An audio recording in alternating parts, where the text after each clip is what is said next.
Я сейчас хочу предоставить слово представителю Судакского региона, депутату городского совета города Судака Шевкету Мустафаеву. Подготовиться представителю Алушинского региона, начальнику управления по межнациональным отношениям Алушинского горисполкома Умера Чабанова. Хорошо. Razul Sanz, Mușceava.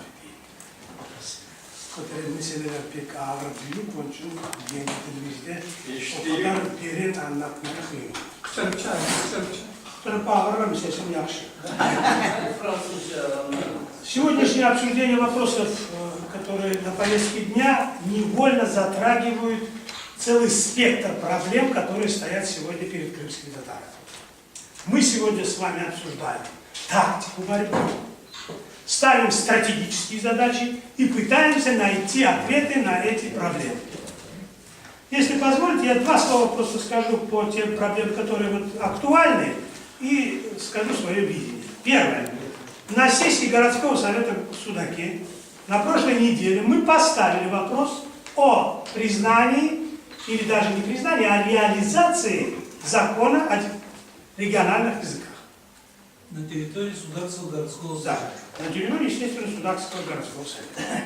Значит, после жарких обсуждений мы поняли, что у горсовета, в лице ее руководителей, есть заготовка, которая спущена сверху.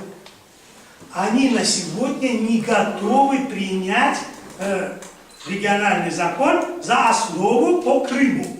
И они не знают ее, как сделать. Поэтому мы поддержали такое общее положение, которое было принято решением городского совета о необходимости предложений подготовки по реализации этого закона, чтобы на следующей сессии рассмотреть этот вопрос. И насколько мы поняли, этот вопрос точно так же был рассмотрен на Верховном Совете Крыма. То есть это, видать, единая позиция, поэтому сегодня движение в этом вопросе по Крыму приостановлено до выработки, видать, какого-то своего механизма. Они еще не знают, как сделать. То есть стоит вопрос, или дать крымско-татарскому языку региональный статус, или внести изменения 20-30% и вычеркнуть нас. Вот сегодня ситуация какая. Поэтому правильно, вот все выступающие, я поддерживаю это, необходимо сегодня же начать борьбу за сохранение того положения региональных языков, которое есть. Иначе мы все потеряем. То есть тот сегодня статус без изменений, значит мы требуем ничего в этом законе не менять. Особенно в решениях, касающиеся процентного отношения. То есть другие изменения возможны, я не говорю вообще его не трогать. По процентам, по внедрению этого языка. Закон Украины можно поменять по процентам? Он же принят. Нет, они же сейчас сказали, что будут рассматривать его изменения. Вот о чем я говорю. Создали комиссию. Да, для изменений. Хорошо, городской совет может изменить закон Украины? Нет, конечно. Поэтому мы поэтому приняли такое положение. Рекомендовать предложения, которые будут рассматриваться на следующей сессии. И все. Дальше пока ничего не двинулось. Это вот относительно языкового предложения. Второе.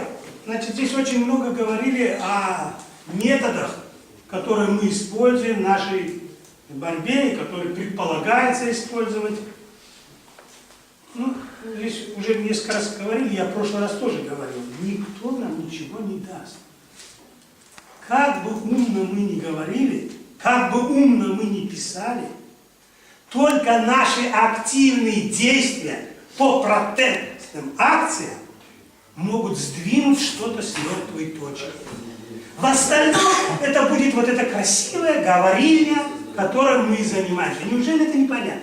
Сегодня наш враг номер один – это украинский национализм. Понимаете? Украинский национализм отрицает вообще существование любых наций на территории. И его ярким представителем был Ющенко, который сказал, что мы вот такие. Все. И если мы думаем, что мы что-то изменим в этом, вот такими просьбами или такими писаниями. Роман бессмертный прекрасно расписал, что с нами будет. Неужели мы не понимаем этих вещей? Это идет четкая работа. Да, сегодня нам внедряют культурную автономию. Вот те проблемы, которые сегодня осматриваются, это и есть культурная автономия. То есть попойте, побегайте, поиграйте. Берите жарки. Да, будьте такими, и все. Это временно. Я согласен. Поэтому я и говорю, в этом вопросе мы сегодня с вами должны четко определить две вещи. Тактику борьбы и стратегию.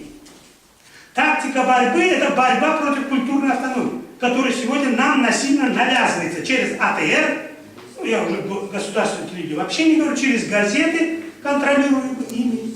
То есть там серьезных политических вопросов никто не обсуждает. Ну, вы сами это видите, повторять я не буду.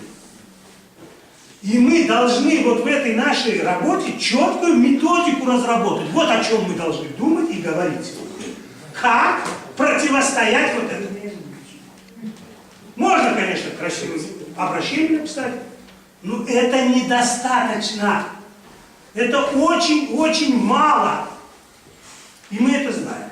Что предлагаете? Предлагаю. Значит, для того, чтобы активизировать наши требования, протестные акции, мы должны начинать среди нашей молодежи, которая, вот как здесь было правильно сказано, хочет что-то сделать, но не знает, куда двинуться. Обычные протестные акции – это удел молодежи. Нам с вами уже, в силу наших этих, невозможно это сделать. Значит, мы должны идти в молодежь и подсказать им, что можно сделать для того, чтобы то, что они хотят.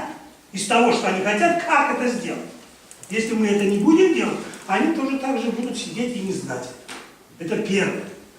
И 18 октября, который мы планируем, я предлагаю сделать это не просто таким вот обычным митингом. Ну как, собрались, поговорили, подняли лозунги, приняли решение, домой пошли. Это мы уже делали 20 лет. Я предлагаю на этом митинге ну, сами понимаете, я не могу сейчас открыть. Согласны? В рабочем порядке. Да. В рабочем порядке предложение прошу вносить. Следующее.